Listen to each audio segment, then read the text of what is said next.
Once upon a time, a bride unzipped a box and found her dream in tatters. The seams pulled, the lace frayed, and her fairy tale suddenly needed a refund request instead of a ring bearer. And to make matters worse, a big, bold sign that said, "All sales final." Oh no, the legal version of a poisoned apple. Welcome to the BrideLawyer Podcast, where fairy tales meet the fine print. I'm Shari Morgan, attorney for 38 years and co-founder of BrideLawyer. And I'm her daughter, Morgan Weil, also a lawyer and someone who's seen firsthand how fast a perfect dress can turn into a pumpkin. Today's story, the tale of the tattered gown. A true story about what happens when your dream dress unravels or your bridal salon vanishes like your Cinderella's coach at midnight. This one started not at a bridal show, but at a business mixer. I was by the coffee urn talking about contracts when a woman came up to me and said, "You're the bride lawyer from Instagram, right?" You must have loved that, right? Guilty. She says, "I need to tell you what happened with my dress." And that, my friends, is how every modern day fairy tale begins. Exactly. Her name was Vanessa, smart, polished, totally in control. But when she said, "My wedding's in 3 weeks and my gown came in damaged," her voice cracked. The 3 words no bride wants to say. The lace was ripped, the bodice snagged, and it smelled like it had spent a decade in a damp tower. So the magic carriage arrived, but the gown inside looked like it had been cursed. Exactly. She called the salon. Their answers? All sales final. The villain line of every contract. You bet. So here's what happened next. Vanessa had already paid in full $3,000 months ago. When it arrived, it looked like it had survived a dragon attack. Yellowed lace, torn hem, and the unmistakable scent of mildew. She was crushed. Every bride's nightmare. You wait for your happily ever after, and instead you get the dress Sleeping Beauty might have found after her 100-year nap. Exactly. She called me in tears. I told her what we tell all our clients. Don't panic. Document. Photos, video, receipts, even the packaging label. And yes, keep the moldy box. It's your glass slipper in this story, proof of what really happened. So she sent me everything and the contract.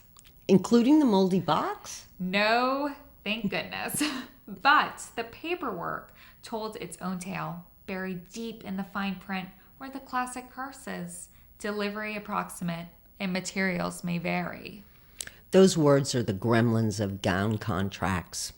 Approximate doesn't mean sometime before your grandchildren's weddings. And may vary doesn't mean rotting lace optional. Exactly. We helped her draft a calm, clear email citing the New Jersey Consumer Fraud Act, misrepresentation, and failure to deliver goods as described. Calm, clear, and backed by the law. The fairy godmother trifecta. 5 days later, the salon refunded her alteration and rush fees, covered cleaning, and even fixed the lace. Proof that even when the fabric's torn, the law can stitch things back together. Most stories don't turn around that fast, but this one did. A few weeks later, she sent me a wedding day photo, glowing, beaming, gown restored. And the caption? I thought I had no power. Turns out I just needed to use it. That's the moral right there. The real magic isn't in the dress. It's in knowing your rights and daring to speak up.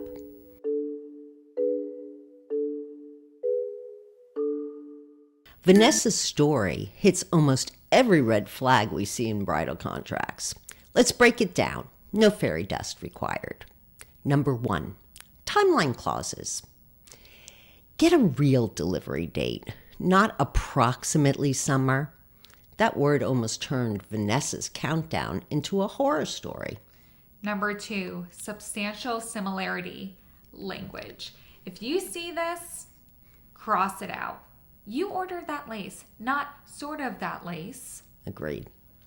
Number 3, alteration costs. Ask who handles them, what's included, and what counts as repair versus alteration. Number 4, pickup policy. Don't sign receives in perfect condition without looking. This is crucial. Try to pick it up in person. Check the zippers, the buttons, the beads, the whole enchanted ensemble. I told her, film it like an unboxing video. She did, and it saved her later. Number 5, dye lots. If the color's off, that's misrepresentation. Compare it to the sample. Absolutely. Maybe wait to buy your shoes until the gown arrives. That's a smart idea. Spoken like a lawyer and a realist. Number 6, non-delivery clauses. Some salons claim they're not responsible if the designer fails to deliver.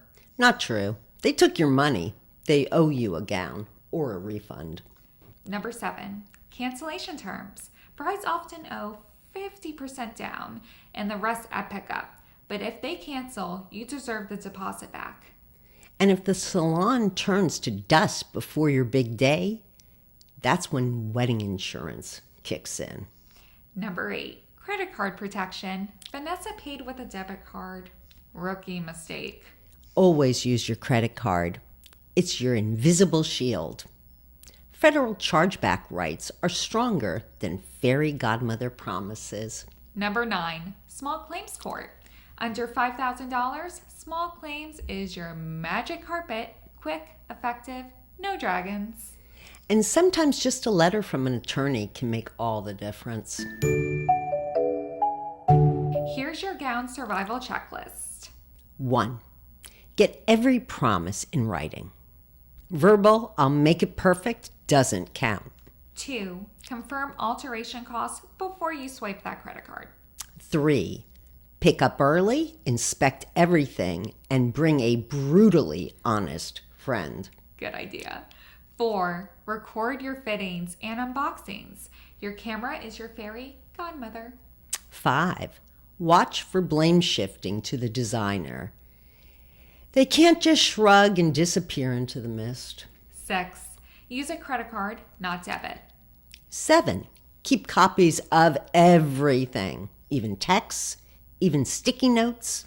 And if it's on a floor sample, as is means as is. Bring a lint roller and a lawyer. Not your mom. She'll tell you look perfect. So true. She's not wrong, but the dress might be. Vanessa emailed me a photo on her wedding day. The dress restored her smile even brighter.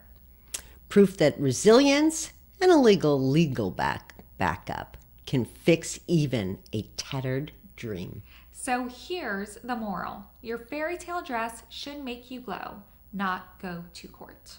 Your signature is your wand. Wave it wisely. And remember, trends change, fabrics fray, but a well-written contract always fits. Next week, Snow White and the 7 watermarks. We're talking about who really owns your wedding photos. Hint, it might not be you. Until then, I'm Shari Rifkin. And I'm Morgan Weil. This is the BrideLawyer Podcast, where fairy tales meet the fine print.